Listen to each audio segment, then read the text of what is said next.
বিসমিল্লাহির রহমানির রহিম। আল কোরআন বর্ষ উপলক্ষে দ্বিতীয় ধাপের অনুবাদ শুরু হচ্ছে। পারা 7 থেকে 12, সূরা আল মায়েদা 5 নম্বর সূরার 11 নম্বর আয়াত থেকে 7ম পারা শুরু হচ্ছে। আল্লাহ রাব্বুল আলামিন বলেন, বনি ইসরাইলের মধ্য যারা কুফরি করেছে তাদের উপর দাউদ ও ঈসা ইবনে মারিয়ামের মুখ দিয়ে লানত করা হয়েছে, কারণ তারা বিদ্রোহী হয়ে গিয়েছিল ও সীমা লঙ্ঘন করেছিল।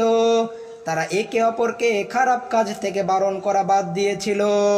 এরা যা করছিল তা বড়ই মন্দ।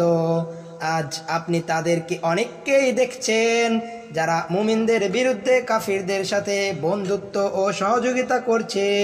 তাদের নফস তাদের জন্য যা করেছে এর পরিণাম বড়ই মন্দ।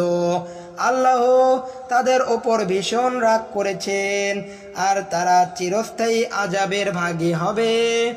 যদি সত্যি এরা আল্লাহ, নবী এবং যা কিছু নবীর উপর নাজিল করা হয়েছে এর প্রতি ঈমান আনতো, তাহলে কখনো ঈমানদারদের বিরুদ্ধে কাফিরদেরকে বন্ধু বানাতো না।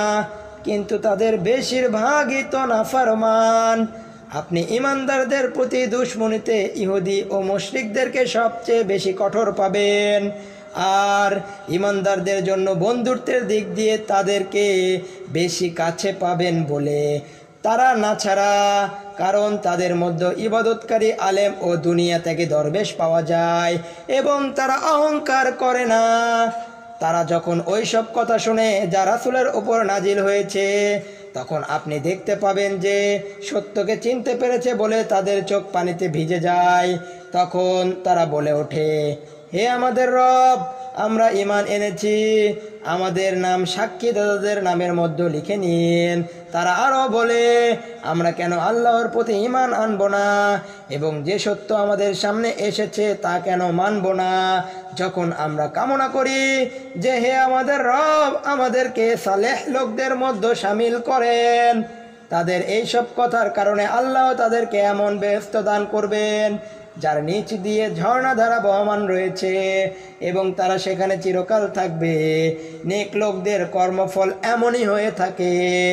আর যারা কুফরি করেছে ও আমার আয়াতসমূহকে মানতে অস্বীকার করেছে, তারাই ওই সব লোক যারা দোজখের বাসিন্দা হবে।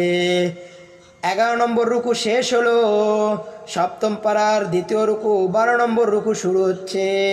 আল্লাহ রাব্বুল আলামিন বলেন, হে ওই সব লোক যারা ঈমান এনেছো, যেই সব পবিত্র জিনিস আল্লাহ তোমাদের জন্য হালাল করেছেন তাকে হারাম করো না এবং এ বিষয়ে সীমা লঙ্ঘন করো না। যারা বাড়াবাড়ি করে আল্লাহ তাদের পছন্দ করেন না। আল্লাহ তোমাদেরকে যা কিছু হালাল রিজিক দিয়েছেন তা থেকে তোমরা খাও, আর যে আল্লাহর ওপর তোমরা ঈমান এনেছো তার নাফরমানি থেকে বেঁচে থাকো। তোমরা যেই সব বেহুদা কসম খেয়ে ফেলো সেসবে আল্লাহ তোমাদেরকে দায়ী করেন না, কিন্তু যে কসম তোমরা জেনে বুঝে খেয়ে থাকো সেজন্য অবশ্যই পাকড়াও করবে আল্লাহ রাব্বুল আলামিন। এ ধরনের কসম ভঙ্গ করার কাফারা হলো 10 জন মিসকিনকে এমন মধ্যম মানের খানা খাওয়ানো যেমন তোমাদের পরিবার পরিজনকে খাওয়াও, অথবা তাদেরকে কাফড় পরানো, অথবা একজন দাসকে মুক্তি দেয়া। তবে যে তা পারবে না তার জন্য 3টি রোজা। এটাই তোমাদের কসমের কাফারা। যখন তোমরা তা ভঙ্গ করো, তোমাদের কসমের হেফাজত করো। এভাবে আল্লাহ তার হুকুম সমূহ তোমাদের জন্য স্পষ্ট করে বর্ণনা করেন যাতে তোমরা শুকরিয়া আদায় করো। হে ওই সব লোক যারা ঈমান এনেছো, নিশ্চয় মদ, জুয়া, পূজার বেদী, কিসমত, তালাশ করার তীর, নাপাক শয়তানি কাজ এইসব থেকে দূরে থাকো যাতে তোমরা সফল হতে পারো। অবশ্যই শয়তান মদ ও জুয়ার মাধ্যমে তোমাদের মধ্যে দুশমনি ও হিংসার জন্ম দিতে চায় এবং তোমাদেরকে আল্লাহর জিকির ও নামাজ থেকে ফিরিয়ে রাখতে চায়। অতএব তোমরা কি এসব থেকে বিরত থাকবে? আল্লাহ ও রাসূলের কথা মেনে চলো এবং সতর্ক হও। যদি তোমরা মুখ ফিরিয়ে নাও তাহলে জেনে রাখো আমার রাসূলের ওপর শুধু স্পষ্ট ভাষায় হুকুমগুলো পৌঁছানোর দায়িত্বই ছিল। যারা ঈমান এনেছে, অনেক আমল করেছে, তারা এর আগে যা কিছু খেয়েছে এর জন্য দোষ ধরা হবে না।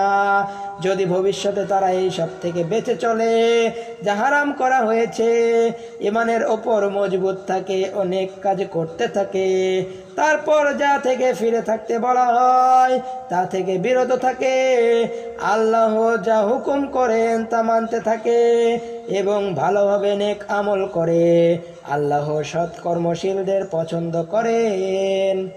12 নম্বর রুকু শেষ হলো, 13 নম্বর রুকু শুরু হচ্ছে। আল্লাহ রাব্বুল আলামিন বলেন, হে ওই সব লোক যারা ঈমান এনেছো, আল্লাহ তোমাদেরকে ওই সব শিকারের ব্যাপারে কঠিন পরীক্ষায় ফেলবেন যা একেবারে তোমাদের হাত ও বর্ষার নাগালের মধ্যে আসবে, যাতে আল্লাহ জেনে নিতে পারেন তোমাদের মধ্যে কে তাকে না দেখেও ভয় করে। এরপর যে সীমা লঙ্ঘন করে সেই ওই লোক যার জন্য কঠিন আযাব রয়েছে। হে ওই সব লোক যারা ঈমান এনেছো, ইহরাম বাঁধা অবস্থায় তোমরা পশু শিকার করবে না। তোমাদের মধ্যে কেউ ইচ্ছা করে কোনো পশু হত্যা করলে এর বদলে শিকার করা পশুর মতো একটি পশুকে কুরবানি দিতে হবে। তোমাদের মধ্য থেকে দুজন সুবিচারক এমন পশু বাছাই করার ব্যাপারে ফয়সালা করে দেবে। কুরবানির এ পশু কাবা শরীফে পৌঁছাতে হবে, অথবা কাফারা হিসেবে মিসকিনদের খাওয়াতে হবে, অথবা এর অনুপাতে রোজা রাখতে হবে। এইসব এজন্য যাতে সে যা করছে এর শাস্তি ভোগ করে। এর আগে যা হয়ে গেছে তা আল্লাহ মাফ করে দিয়েছেন, কিন্তু আবার যদি কেউ তা করে তাহলে তার কাছ থেকে আল্লাহ বদলা নেবেন। আল্লাহ বড়ই শক্তিমান, বদলা নেয়ার ব্যাপারে ক্ষমতা রাখেন। তোমাদের জন্য পানিতে শিকার করা ও তা খাওয়া হালাল করা হয়েছে। তোমাদের জন্য পানিতে শিকার করা ও পানিতে পাওয়া বস্তু খাওয়া হালাল করে দেয়া হয়েছে। যেখানে তোমরা থাকো সেখানেও খেতে পারো এবং সফরের পথেও বানাইতে পারো। অবশ্যই ইহরামে থাকা অবস্থায় শুকনায় পশু শিকার করা তোমাদের জন্য হারাম করা হয়েছে। সুতরাং তোমরা ওই আল্লাহর নাফরমানি থেকে বেঁচে থাকো যার সামনে তোমাদেরকে ঘেরাও করে হাজির করা হবে। আল্লাহ পবিত্র কাবা ঘরকে মানুষের সমাজ জীবন কায়েমের মাধ্যম বানিয়েছেন এবং পবিত্র মাস ও কুরবানির পশু ও গলায় মালা পরানো পশুগুলোকে এ ব্যাপারে সহায়ক বানিয়ে দিয়েছেন, যাতে তোমরা জানতে ও বুঝতে পারো যে আল্লাহ আসমান ও জমিনের সব অবস্থার খবর রাখেন এবং তিনি প্রতিটি জিনিসের ইলম রাখেন। তোমরা সাবধান হয়ে যাও, আল্লাহ শাস্তি দেওয়ার ব্যাপারে কঠিন, আবার তিনি বড়ই ক্ষমাশীল ও মেহেরবান। রাসূলের ওপর দায়িত্ব শুধু এ বাণী পৌঁছে দেওয়ার, আর তোমরা যা প্রকাশ করো আর যা গোপন করো তা জানার মালিক আল্লাহ। হে রাসূল, তাদেরকে বলুন, পাক ও নাপাক অবশ্যই এক সমান নয়, যদিও বেশি বেশি নাপাকি তোমাদেরকে আকর্ষণ করে। হে বুদ্ধিমান লোকেরা, তোমরা আল্লাহর নাফরমানি থেকে দূরে থাকো, আশা করা যায় তোমরা সফলতা লাভ করবে। সাদাকাল্লাহুল আযীম। 13 নম্বর রুকু শেষ হলো। আগামী পর্বে 14 নম্বর রুকু থেকে শুরু হবে ইনশাআল্লাহ।